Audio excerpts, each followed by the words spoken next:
Mr. Andrew Holness, at all material times had the Financial Investigations Division at its disposal. Pursuant to an MOU that is in place, it was able to engage the FID to assist it in undertaking its investigation and doing its work, as it did when it engaged the services of a quote-unquote independent international forensic accounting examiner. Yes? Why did Kevin Stevenson not avail himself of the Financial Investigations Division at that point in time? Why, having conducted his investigations, having availed himself of the services of a forensic accounting examiner, and that work being done by them and a report to the IC being made available, why after all of that did Kevin Stevenson not do either of two things? One, make a recommendation to the Director of Corruption Prosecution, or B, pass the matter on to the Director of Information and Complaints, Craig Beresford, for the Prime Minister to be appropriately certified. Why? It is very, very clear. Even babies being born as we speak at the Victoria Jubilee Hospital and elsewhere around Jamaica will see and can see for themselves that a clear design has ensued to keep the Prime Minister in abeyance, to have the Prime Minister languishing in abeyance on the matter of the certification by the Integrity Commission of his statutory declarations. And it is for good reason, and it is entirely appropriate that the Prime Minister has this matter before the courts. Let the court make a determination on this matter. We are a nation of laws. We are a nation of laws and institutions, not of men. Institutions should outlive men, should go on beyond men. Greg Christie is now off into the sunset, but we still have a nation to preside over. We still have a generation of Jamaicans to run this country for. We will be bequeathing Jamaica to them. Even those children now being born as we speak down at Victoria Jubilee Hospital. Yeah? So the truth of the matter is that, how can it be that the actions of persons who are mandated to be professionals and faithful, how can their actions be in question? It is very evident that by design, this business of referring, you complete your investigation, as Kevin Stevenson subsequently confirmed in Parliament when he, along with retired Justice Seymour Panton, attended upon the Parliament for a sitting of the Oversight Committee for the Integrity Commission. He confirmed that his investigation is at an end. So on what basis are you at the end of the day referring a matter to the FID? I am putting it to you, listeners, and indeed Jamaica as a whole,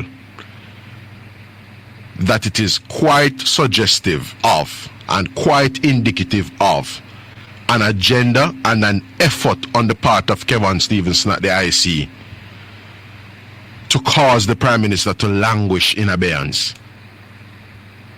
so that, or let me not say so that, the effect of that is what we're seeing today and what we're having at this time. The Prime Minister has not been certified, and you can have jokers like Donna Scott Motley and like Conrad O'Brien on this very program and platform talking rubbish and seeking to exploit what Kevin Stevenson has done for purposes that are politically expedient for the PNP. You can't have a situation where you brought in an investigator from foreign, an investigator who may well have more resources than FID, and you also had the FID at your disposal. If you felt that you needed information that Andrew Holness was not providing, because Andrew Holness had no obligation to apprise you of his expenditure.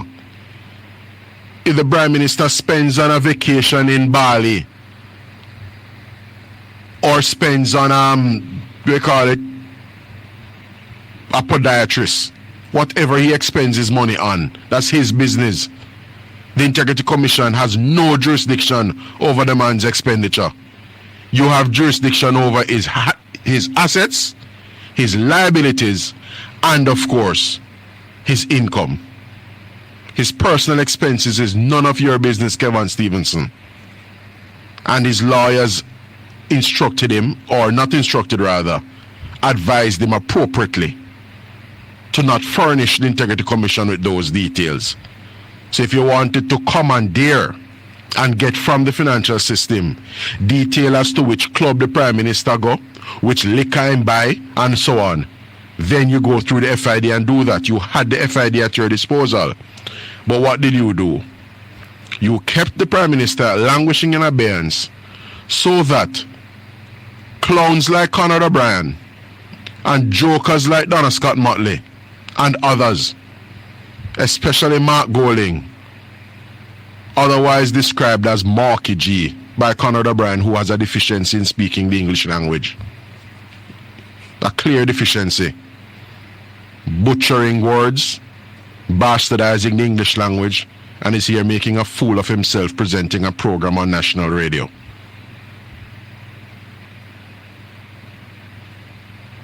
He doesn't know the word picturesque, but picturesque, and several others, quite frankly. And those persons seek to weaponize the work of the Integrity Commission. And so, in her zeal to continue in that tradition, Senator Donna Scott Motley took to the political stump, as I said earlier, and sought to indicate and suggest that the government was had essentially brought the parliamentary term to an end last Tuesday, June 24, in a bid to thwart and effectively avoid having to table the annual report of the Integrity Commission.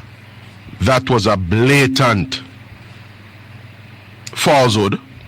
Nothing no go so and nothing never go so. On Friday in the Senate, Lambert Brown went a step further. Lambert Brown went on to suggest that House Leader Edmund Bartlett had essentially communicated to his opposition counterpart, Philip Powell, who is leader of opposition business in the House of Representatives, that the Parliament was essentially being closed 1 week early. That's where that speculation came from, based on what Lambert Brown placed on the table. But as Philip Powell himself and Edmund Bartlett have since confirmed, they had no such discussion, no such exchange took place between the two gentlemen.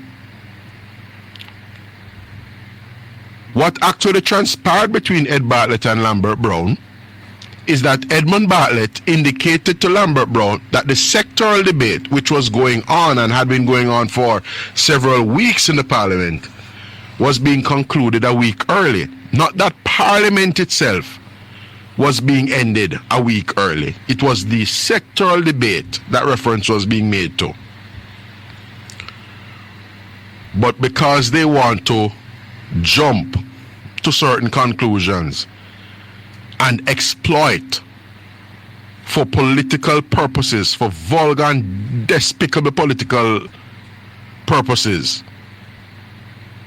you heard Donna Scott Motley indicating that the government had essentially ended Parliament a week early in order to not have to table the Integrity Commission report, its annual report, because what they want to do is to run with some rubbish about persons under investigation. And we have heard from the Gleaner.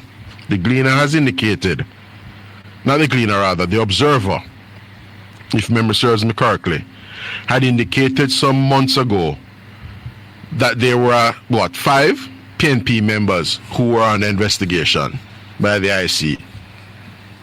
That's what the Gleaner, the Observer rather, indicated some weeks ago. And so, this business of trying to weaponize the work of the IC and its annual report, because the Integrity Commission has indicated that in addition to the